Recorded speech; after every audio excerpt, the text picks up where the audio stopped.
Λοιπόν, μάγκες, βρίσκομαι εδώ με τον Αντρέα. Τελείωσε το πάρτι μου. Ναι.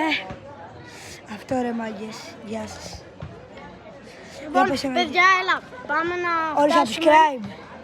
Λοιπόν, πάμε να φτάσουμε για αρχή Τους 100 subscribers. τους 80, επειδή τώρα έχουμε γύρω στους 70. 70. Ή 69 δεν θυμάμαι. Και για να φτάσουμε τους 80 και μετά πάμε για τα 100, εντάξει, μπορούμε. Άμα φτάσουμε τους 80 μάγκες, άμα φτάσουμε τους 100, θα φτιάξω δικό μου merch. Συμφωνείς? Και θα είναι αυτό στο merch που θα είναι σε μία πισίνα. Αυτό δεν το έχουμε συμφωνήσει. Πώς θα το φτιάξω αυτό? Έτσι μου ήρθε. Ωραία.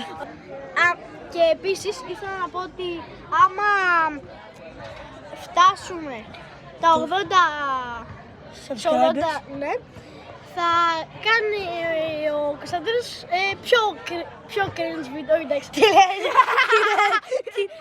Γιατί τώρα είναι πολύ cringe, για το ξέρετε. Πιο ωραία βιντεάκι. Βασικά έρχεται βιντεάρα μάγκες. Γενικά είναι αστεία, θυμάσαι αυτό που έλεγε. Ρε εντάξει αυτό. Γεια σας. Subscribe!